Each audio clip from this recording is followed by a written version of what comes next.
Hey guys, welcome to the new episode of La Coscienza di Leo.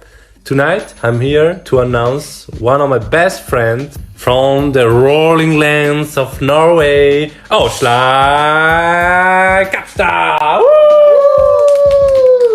A pleasure to be here. Thank you, Leonardo, for hosting me. It's very nice. Right now we're in his house and he has made some pizza for us. And we've had some salad, really nice. We've taken a nice walk outside. So we're just chilling here and we'll have some questions and we're going to chill and just have fun and talk about And improve things. our English as well. Yes, improve our English as well. That's very important, you know, in today's world. Yes. So, to start, I would like to understand how you describe yourself in few words. Like, do you have any peculiar features that you know for sure that describe your inner self?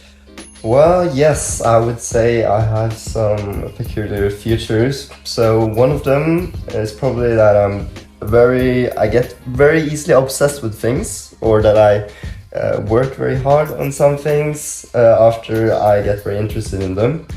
The second peculiar feature about me is that I can be very eccentric sometimes, and Leonardo knows that because he has worked with me in a museum, and after spending so many hours together in a museum, he has come to know one of my more humoristic sides, I would say. Yeah.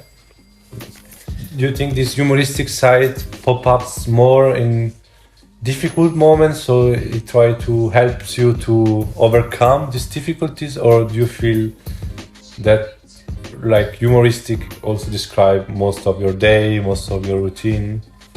Well, normally it's I am more of a quiet person, so it's not that it's quite common throughout my day, but I always enjoy meeting new people and like an opportunity to meet a new person. I also find opportunity to create something cool, be a bit more humoristic and not be so doing the boring greetings and all that. So yes, and it's also something that occurs when I'm tired or when I'm just bored, because then I just don't, my willpower is not as strong as before, and I just let everything that pops up in my mind just play out in the real world. So yeah.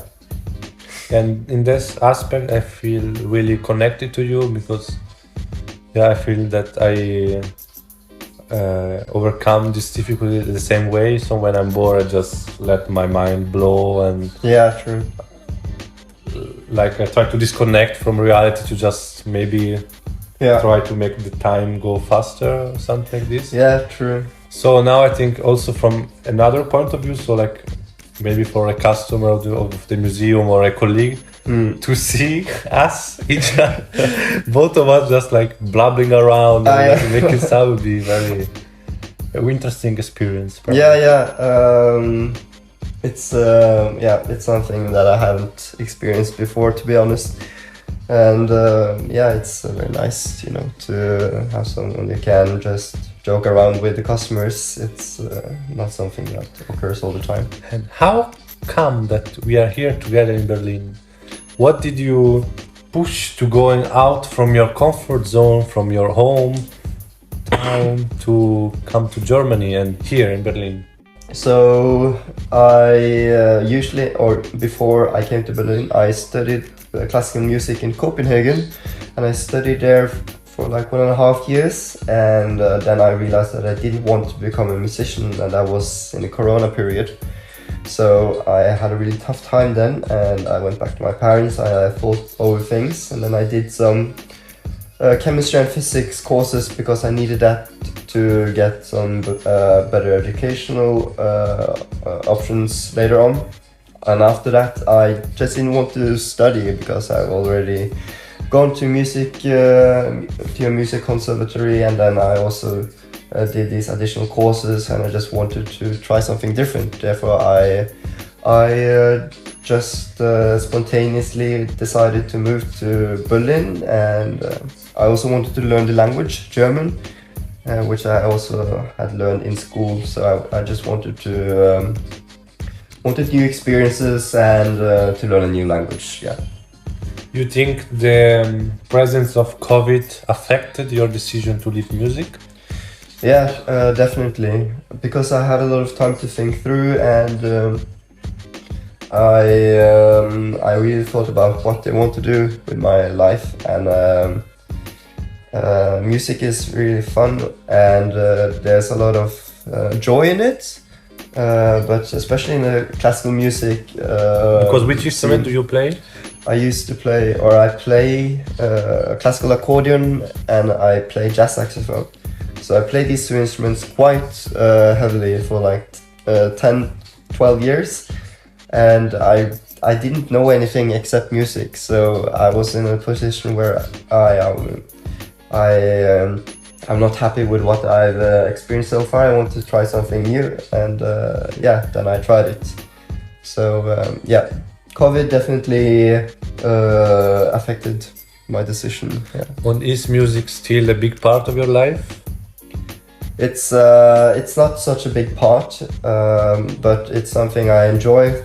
For example, you and I, we've gone to the jazz club once, and it's always fun, to listen to the jazz musicians. And I always look up to, and I always will look up to musicians, because they do it with such discipline and with such passion that it's admirable. It is a part of my life, but not as big as before. What is the most fascinating side of music?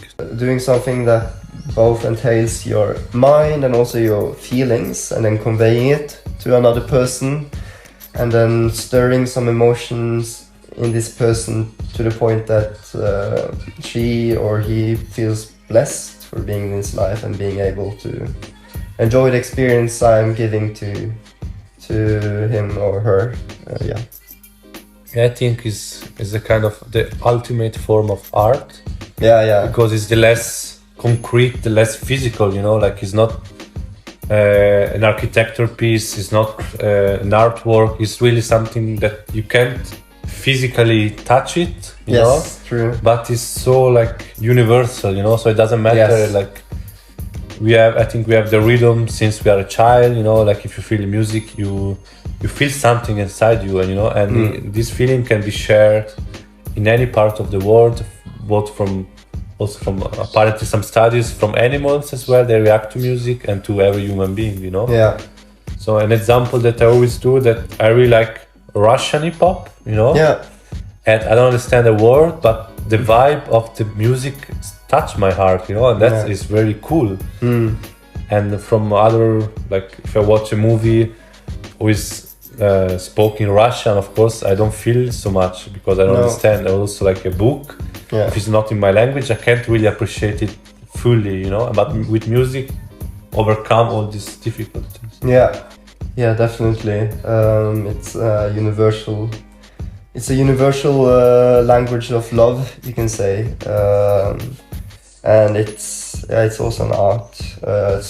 It's a very pure art form, because it's not something you can put a price label on. For some people, it may be something extremely valuable. For some others, it may not be their vibe, and also that with vibe that it also has to if I can say, that's my vibe, or that's not my vibe. It's very intangible if it's your vibe or not. So it's not something you can put words on. Yeah.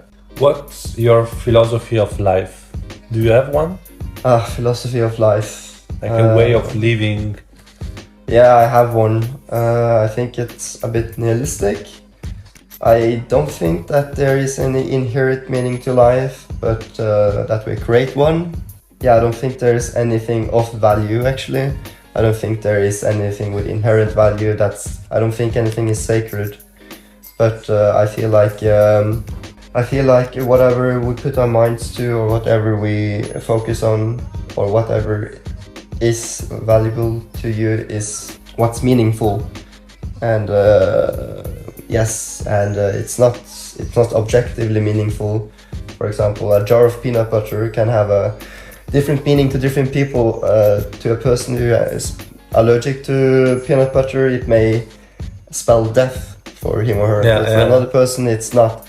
So it's like we label things meaningful or meaningless depending on our survival as well. And I'm talking about survival not just in a physical sense, I'm also talking about in a metaphysical sense, like of our identity. For example, if I say I am a scientist and I say that my identity is finding truths of life, for example. So in order for that identity of the truth seeker of scientific truths to procure, I have to maintain that finding scientific truths about life is objectively meaningful, and that it's worth pursuing. What is meaningful for you? Meaningful for me? Well, that's what I'm trying to find out, because I am trying to move around a bit. But my preliminary or my conclusion so far is that I at least want to make people experience the joy of living, and that they also, I want them to at least feel that there's something precious. And do you think traveling will help you to pursue your purpose? Yeah, to some point, because you're changing your external surroundings, and you put yourself in a position where you meet people you wouldn't meet, and you meet situations, or you get into situations which would not happen, and then you explore yourself in cooperation and in tandem with these situations, and then you find new sides by yourself, and then you can maybe take these experiences in and then try to create a more meaningful purpose, which is also incorporating more aspects of yourself. Yeah. But it's also the problem, the paradox of choice. The more choice you have, the more unhappy you feel, because you feel like, oh, I could have gone for that other. I don't know what would happen if I went for that other option.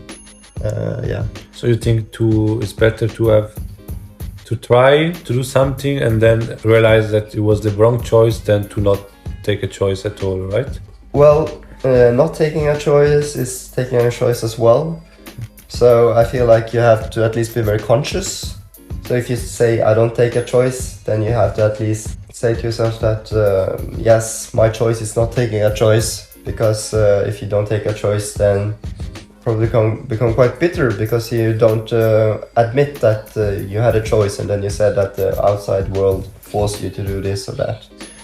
So I feel like all of us has a choice, but it's but of course, like the external world plays big role, of course, and but in the end, we all have a choice in how we react to what is cast upon us. Were you always like this, or do you feel that there was a process in the last maybe 5 years that you took part of it and it made you realize this aspect of your life? Or since you were a child, you were already dreaming and kind of thinking, what makes me happy? What is the good things to do?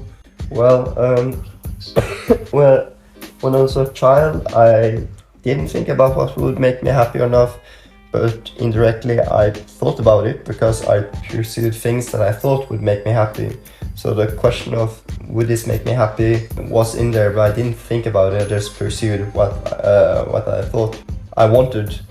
And now, as you grow older, you make a more conscious choice about it. You say that you don't just blindly go after the sugar, for example, because it makes you happy, or you don't blindly go after this or that. And that's also a sign of maturity, I think, because I would say a mature person, he he may become enticed by, I don't know, a new girlfriend, a new job, or a new place to live, or more money. But a more mature person will ask himself, is that going to make me really happy? And then he thinks about it before he makes a conscious choice about it. So I think with age, you know, you think more about what will make you happy and stuff. Yeah. Mm-hmm.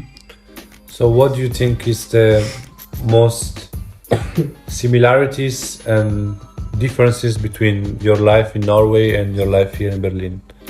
Well, my life in Norway was very privileged. Privilege. Yeah, because the life here in Berlin, I had to kind of work for it all. So I had to learn the language, and then I had to get a job to pay the rent, and that it's only 2 sentences, but that in itself took a lot of time and it's a lot of effort. And this also reconnect to what you said that describe you most. So when you have a challenge, you really get into really deep, you know. So like this challenge of learning German was a huge part of your life here. Like you were really took serious this decision. So you were studying and studying and studying. Yeah. But now you have C1, C1 now. Yeah. So like you, at least one of your project is already accomplished, right? Yes. Yeah, I'm very happy that I managed it, and it was one of my goals. And yes, and by conquering one challenge, it feels very good because you show more energy also for the. Yes, you have more energy for other things, and you feel confident because you've proven yourself. And yeah, I'm at the point of my life where I need to prove myself, and I'm very aware of that. So I make up challenges for me, and then I try to accomplish it. And and it's fun, you know, when you accomplish it. But I think my goal is to try to not be so attached to the outcome. I try as hard as I can. If it works, it works. If it doesn't, it doesn't. But I'm just happy no matter what. And I also had a lot of joy from learning German because it's such a beautiful language. It's like, it's a very annoying language as well because you have all these words and you can put them together with the prefixes and everything, and then the meaning of the word changes, you know. And it's all these nuances, and there isn't one right way to say it, or there are many ways, and there's always these rules. So it's a very modular language where you can just put stuff together, and you just have to follow the rules, and you also have to know the exceptions of the rules, and then you can speak language to a certain point. Yeah. And you did all this process of learning this new language all by yourself, so you didn't took any course. You just bought some grammar book, some app on the phone, and then you did everything by yourself. How does it feel to defeat these challenges, knowing that you did everything by yourself? You feel like more satisfied? You think is sometimes you could also maybe ask help to your friends, to your family, or you think that at the end when you do it, is the feeling is very empowering for yourself, you know, making you feel more sure about your skills? Well, there's no reason to make it harder for yourself. So when I look back on it, I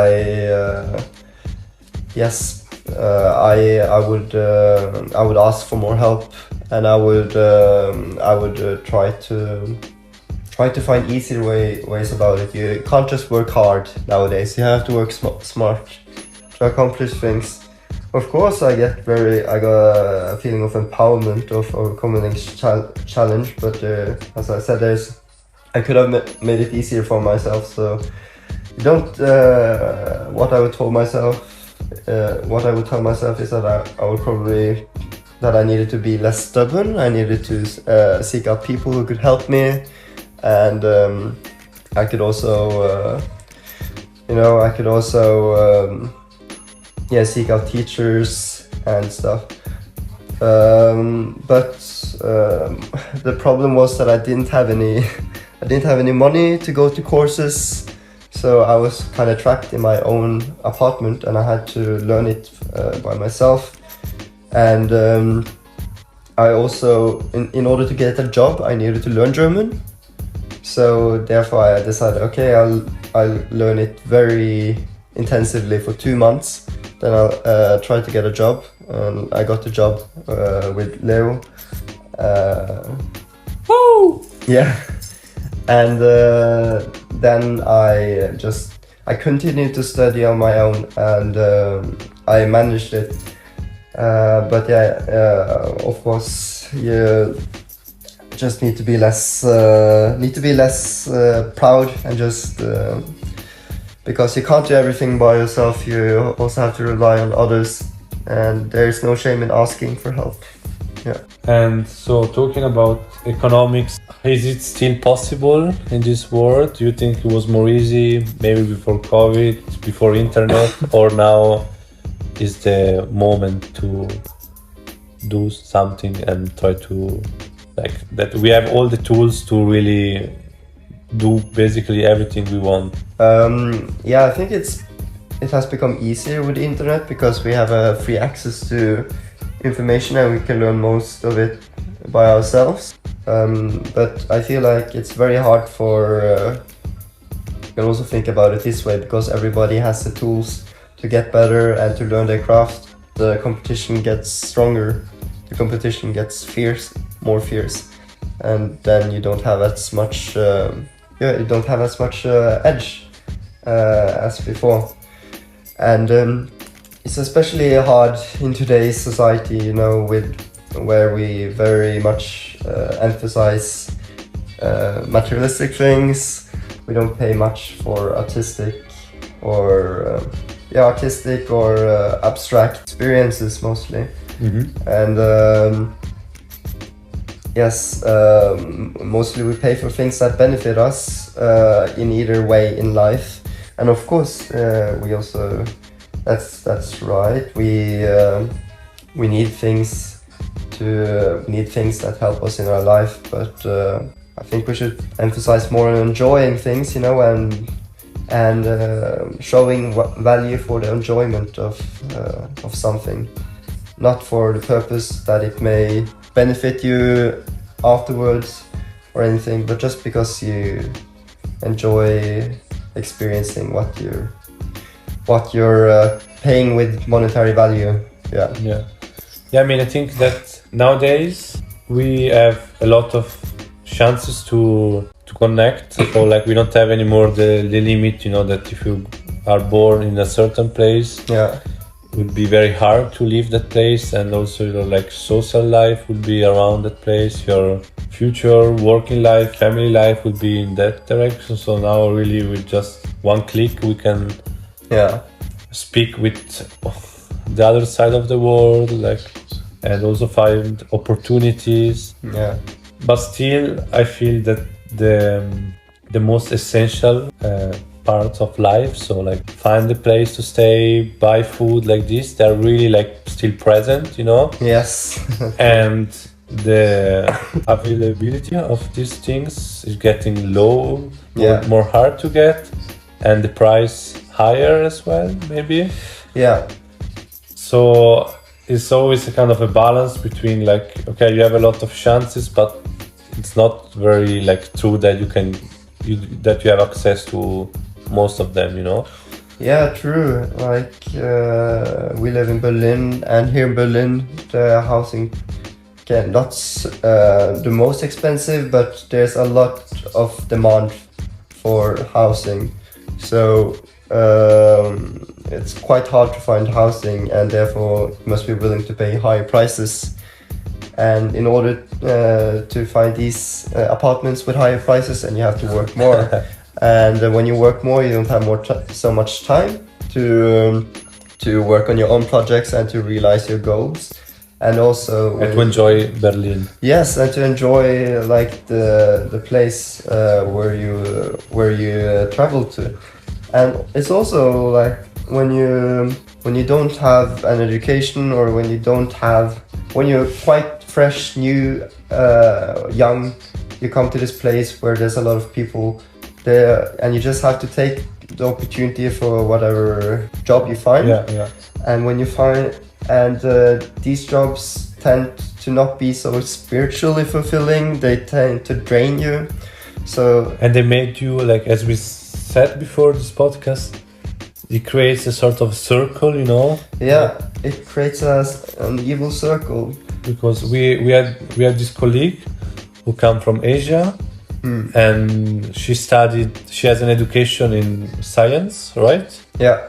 And then what happened when she came to Europe? Like, she tried to escape Asia to, like, from child marriage, not really motivating living condition like this, to come to Europe. And what she found here? Well, it was, so she came to Berlin, and then she didn't know any German, so she had to take an English-speaking job at Amazon.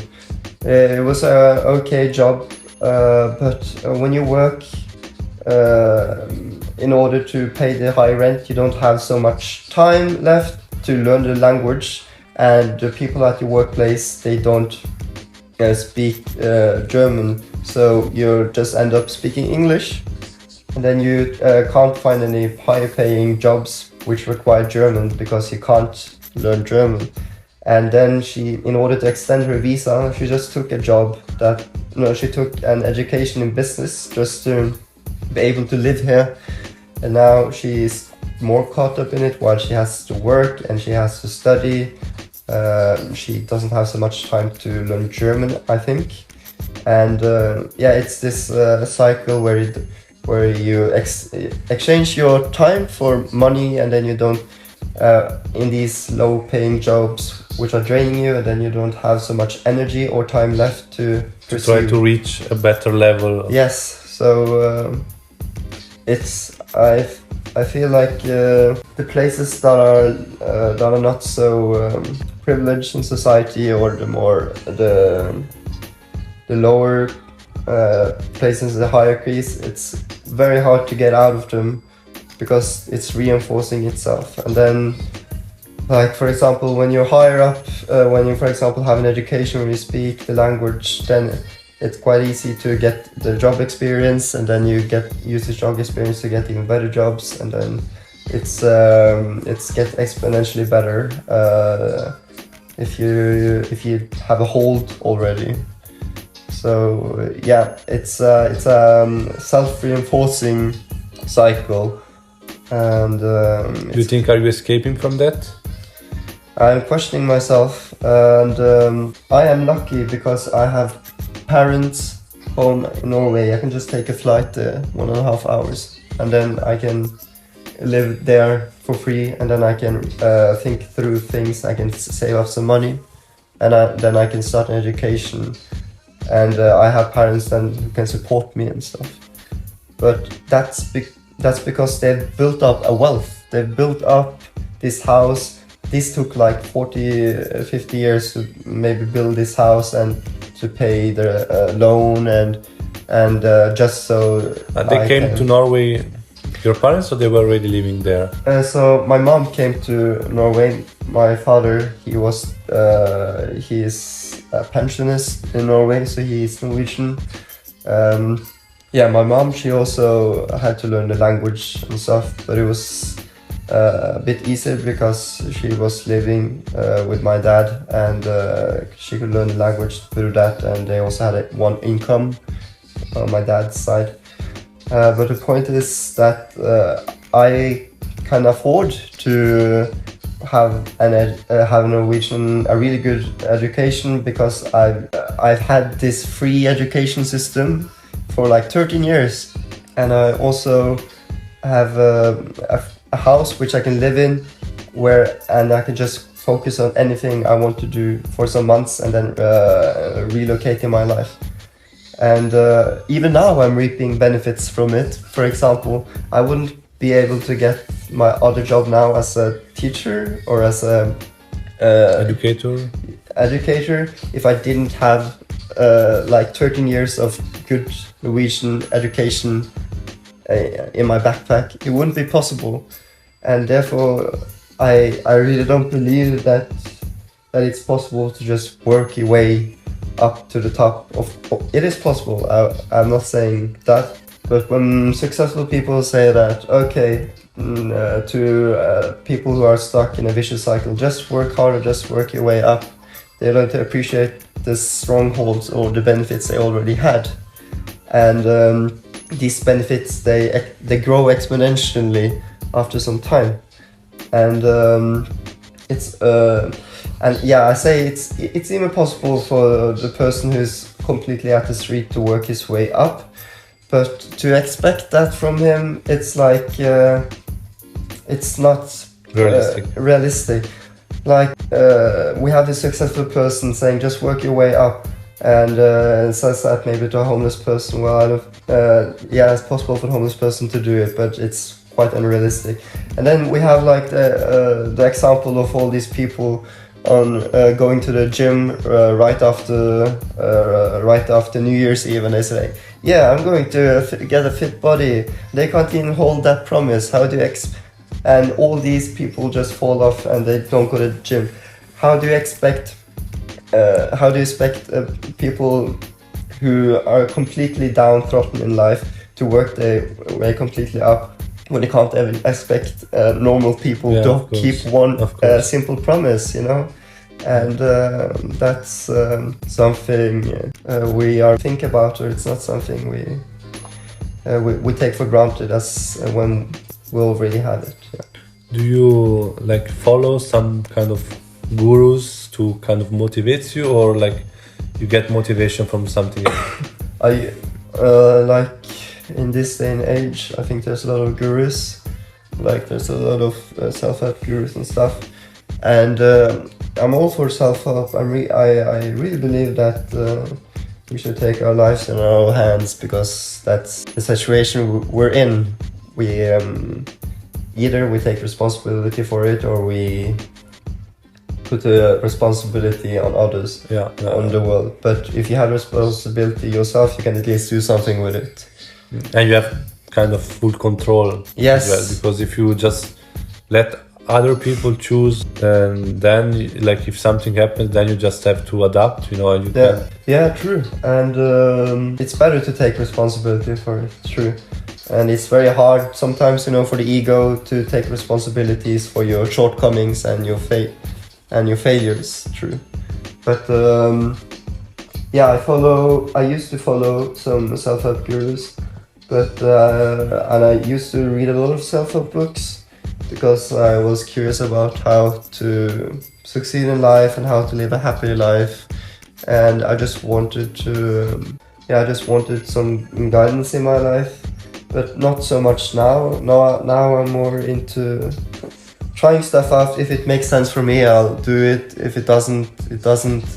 And yeah, of course. I always felt a little bit distant from that, because I don't understand like how, if they have kind of success, then they have a proof that their method works, you know, but I don't understand how this method can work for also like people that they don't know, you know. Yeah, true. They make like this kind of rules as laws, you know, that should work every time, but every person is different, you know. Every person has a different attitude to work, to life, you know. True. Every person has different backgrounds, so like that's why I feel that more empowered by, like, if I met a person physically, you know, and they speak, then I feel like, okay, that could really help. I feel like the connection from like the video or a book, I don't feel like, I'm a little bit suspicious about that, because I say like, okay, it seems good, but you did this 20 years ago, maybe you did this 10 years ago, you were from USA, you know, like it can't be true every time, you know. True. And that's also the problem with mass media and mass marketing in general. So if you want to be a person who's good at marketing, you have to believe in the message yourself. So if I have this method, I succeeded, and then in order to market it, I have to believe in itself. But I know in my heart that it won't work for all people. But I have to believe in it. I have to sound very convincing that if you just do this, then it will work. The second thing is they have to make laws in order for a lot of people they have to make it foolproof. They have to make it so easy that you can't make it can't go wrong. If you say, yeah, you can do this, but you can also do this, maybe if you think about it more that way, it's hard for people to follow, you know. And then people want clarity because they're seeking some advice and seeking on ways to succeed and ways to live. So therefore, uncertainty is not so good when you're trying to convince people into buying their product. Of course. Yeah. And do you think this mass media phenomenon and guru phenomenon is kind of the new religion of West society? Yeah, definitely. Because I also think that all the church and the religion itself, you know, you always kind of get an answer to this, what will happen in the future, you know, like how should I behave? And I see kind of the same features like in this video, you know, if you behave like this, then you will get this. The same question, just in a different way of explaining. Yeah, true. Religion, back in the days, it was that time self-help. It was their way to make meaning of life and their way to find happiness and a way to lead life. Nowadays, we live in this society where religion has lost a lot of its meaning because we have these scientific truths that kind of they destroy or they make it hard for us to believe in anything that we can't measure through scientific methods. That's another topic for itself, I won't go into that.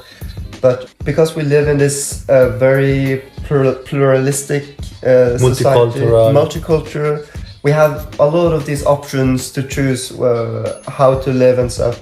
And then all these self-help gurus pop up and shows us how to live and how to lead a happy life, because we're lost in this bubble or in this cauldron of different meanings we can choose from. And how do you think you can raise your voice yourself from all over this ocean of noise, quantity of, you know, like creative people, all these people who try to speak loud their opinion like this? How can you like distinguish yourself from all these other people? Like I made this example, you know, tattoos, you know, like back in the days they were kind of a proof that you are kind of rebel, anti-conformist from society, you know. And now 90% of people has tattoos. All these people try to show their personality, to show their opinion like this. But doing that, then no one is special anymore. Do you feel that lost in that, or you think you can find a way to like keep your own integrity, you know, to not follow one of this group, or to be really yourself and confidence and like in your way, then special and different from the others? Okay, I can start with the first question. Would I have to stand out as an artist? So I think I read this book called Tribes. I don't know. Tribes. Yeah, I don't remember what the author's name is. But he talked about the gift economy. You have to create these small communities of. So, for example, if you're a tattoo artist, maybe you specialize in only doing one certain style of tattoo, and you don't expect all to like it, but you expect a small certain group to like it. So therefore, when you do that, you have this small certain group of people, and you find the niche. Yeah, you find your niche basically, and they just love your stuff, so they're willing to pay a lot of money in order to get your work. Yeah. And I think that's a very nice way. You don't try to appeal to everyone. You try to appeal to a small group, and you don't think, okay, I'll do this to appeal to this group, but maybe you do this because it feels very integral with your style. I like this one here, and oh, these people also like it. So then I'll start with this niche, and they pay you a lot of money to see your work. So that's the first question. The second question was, well, I feel like we're never separated from the external world. We're always a product of our internal world and external world. So you're bound to follow some people around you.